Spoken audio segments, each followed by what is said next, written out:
नमस्कार दोस्तों।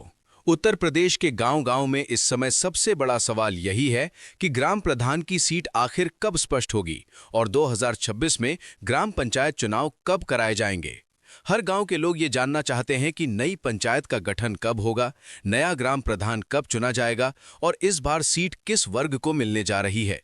क्या ये सीट महिला के लिए आरक्षित होगी या किसी विशेष वर्ग को दी जाएगी? और सबसे अहम बात यह है कि सीट कब खाली मानी जाएगी ताकि चुनाव की प्रक्रिया शुरू हो सके। आज मैं आपको इस पूरे विषय पर पूरी सच्चाई, पूरी प्रक्रिया और बिल्कुल साफ तरीके से जानकारी देने वाला हूं कि ग्राम प्रधान की सीट कैसे और कब स्पष्ट होती है।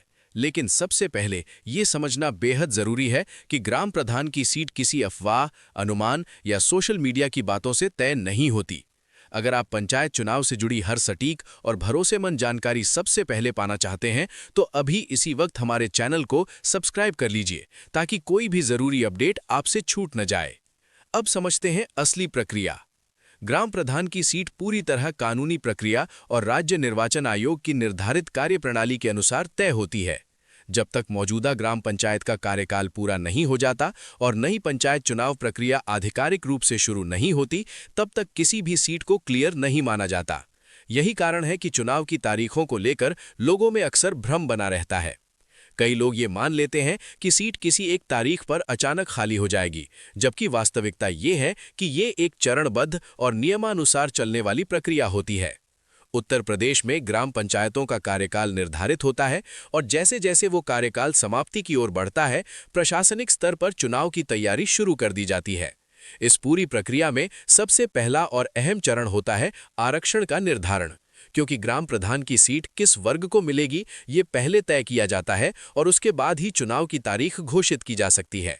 इसलिए आरक्षण सूची जारी हुए बिना किसी भी गांव की सीट को लेकर लगाया गया अनुमान पूरी तरह गलत माना जाता है। ये जानना जरूरी है कि ग्राम प्रधान की सीट किसी व्यक्ति, नेता या राजनीतिक दबाव से तय नहीं होती।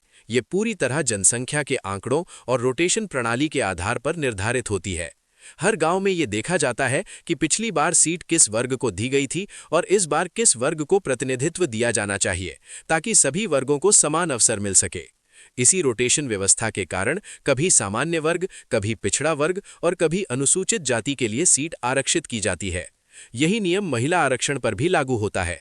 अगर पिछली बार सीट पुरुष के लिए थी तो इस बार महिला के लिए आरक्षित होने की पूरी संभावना रहती है। महिला सीट न तो अचानक आती है और न ही मनमर्जी से दी जाती है, बल्कि ये पहले से तय नियमों के अनुसार निर्धारित की जाती है। जब राज्य निर्वाचन आयोग द्वारा आरक्षण सूची जारी की जाती है, तभी ये स्पष्ट होता है कि किस गांव में महिला सीट होगी और किस गांव में पुरुष सीट रहेगी। इसके बाद मतदाता सूची को अंतिम रूप दिया जाता है और फिर चुनाव कार्यक्रम घोषित किया जाता है। जैसे ही चुनाव की अधिसूचना जारी होती है, उसी समय ये माना जाता है कि ग्राम प्रधान की सीट अब स्पष्ट होने की प्रक्रिया में आ चुकी है। इसके बाद नामांकन, मतदान और मतगणना की प्रक्रिया पूरी की जाती है और अंततः नई ग्राम पंचायत का गठन होता है। तभी जाकर ग्राम प्रधान की सीट पूरी तरह क्लियर मानी जाती है। इसलिए गांवों में फैल रही अफवाहों पर भरोसा करने के बजाय ये समझना जरूरी है कि पंचायत चुनाव पूरी तरह नियमों और कानून के तहत होते हैं। इसमें किसी भी तरह की जल्दबाजी या मनमानी की कोई गुंजाइश नहीं होती। अब सवाल ये उठता है कि जब ग्राम प्रधान की सीट क्लियर होने की प्रक्रिया शुरू होती है तो आम लोगों को किन संकेतों पर ध्यान देना चाहिए। इसका पहला संकेत होता है मतदाता सूची का अंतिम रूप लिया जाना। जब गांवों में नाम जोड़ने और हटाने की प्रक्रिया पूरी होने लगती है तो ये साफ संकेत होता है कि चुनाव की तैयारी तेज हो चुकी है। इसके बाद सबसे अहम चरण होता है आरक्षण सूची का प्रकाशन। यही वो समय होता है जब गांवों में सबसे ज्यादा हलचल मचती है और लोग ये जानने की कोशिश करते हैं कि इस बार सीट किस वर्ग को मिलेगी, महिला होगी या पुरुष।